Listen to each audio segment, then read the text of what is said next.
This is my collection of Friday the 13th figures, starting with Pamela Voorhees. Um, Pamela, made by NECA, came with the 25th anniversary box set.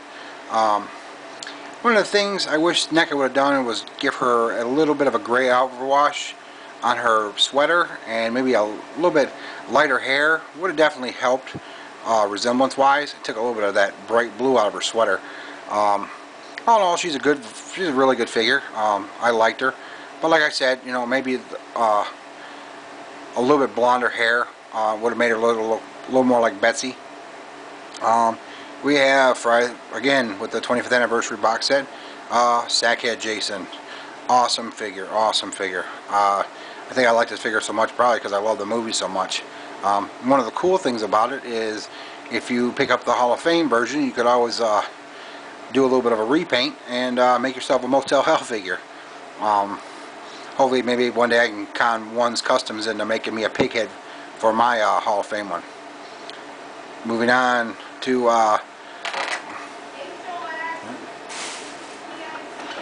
the Metzko Friday the 13th Part 3 figure. Unfortunately, this is the last Jason from Metzko. He was a really good figure. You've probably seen a million reviews on him. I did one myself. He was very good, and hopefully NECA doesn't disappoint us now that they've got the license. Well, with the Friday the 13th 30th anniversary coming up, and with what Randy Falk said in the interview, hopefully, you know, we'll see what happens. Next up is the Friday the 13th Final Chapter Jason, Cinema of Fear's first Jason's offering. A great figure. I don't, you know, maybe the colors weren't exactly the way they were in the movie, but not enough to throw off the figure. Only really down point to this figure was, again, the articulation of the knees. My figure is 2 years old, and he's starting to get a little bit weak in the knees, so only down point there, and hopefully I won't have to end up gluing his legs into position. Next we have Cinema of Fear Series, believe 2, Jason Lives. Excellent sculpt in this figure. He did end up a little shorter than I would have liked, but all in all he was really good. My only problem was with the hockey mask. It does seem to be a little bit lopsided, but unless you're like right up in his face, you really can't tell. Next is the NECA Friday the 13th Jason, New Blood Jason. Awesome figure. The detail in this figure is just amazing. And you can see, I mean, a lot of people have done reviews on him, but you've never really seen him next to the Metzko figures. I kind of pan back here. You can kind of see that he does have to be a little bit taller, but not enough to really throw it off or make him not fit in with the collection. Next here we have Jason from the movie Jason Goes to Hell. My least favorite movie. Jason had a good look in this film when you actually get to see him. Figure was really good. Only problem is maybe the oversized hands, because they put that little joint in there to move them, so they kind of made him oversized a little bit, but the detail on this figure was amazing. Next we have McFarlane's Uber Jason. I know people hate this movie, but I actually think, you know, take out the fact that he's in space, and I mean, come on, it's Jason killing a lot of people, and isn't that why we go see the films in the first place? Movie ain't anywhere near as bad as, let's say, this film.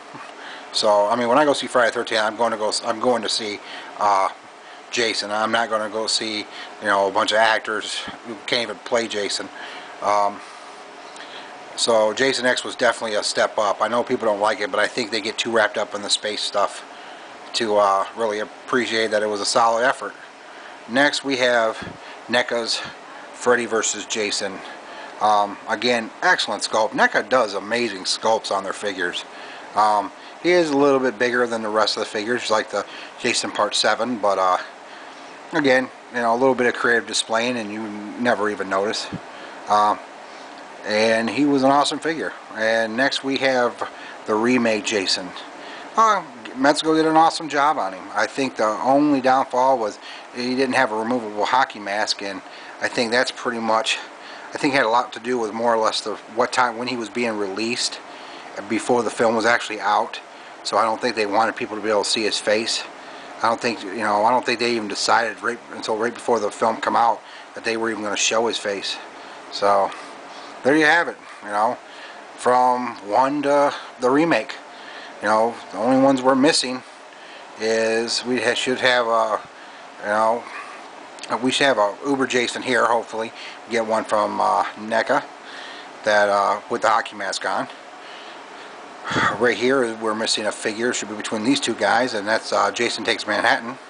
And we should have, of course, Roy right here. We're in between these two guys. Pretty much, those are the three figures that we need to complete the whole set. And if NECA, doesn't get off their I don't know, not releasing stuff kick or not doing a lot of horror, I think I might just go with my boy One's Customs and grab some from him. He's redoing his stuff to make their sculpts even better. So I might end up going with some of his stuff if NECA doesn't get the job done. So at least I know we can complete our set. And here's a message to Randy Falk. Don't screw it up. I mean, there's 3 more figures to be made. If you're gonna do a redo of a part 3 or 4, hey, go off, all power to you. But give us the figures we're missing. Give us the Roy, give us the Jason Takes Manhattan, give us the pre-Uber Jason. And you'll have a lot of happy Friday the 13th fans. And maybe NECA will wise up and we can get 12-inch versions of all these guys in sculpted form. I guess I'm just dreaming.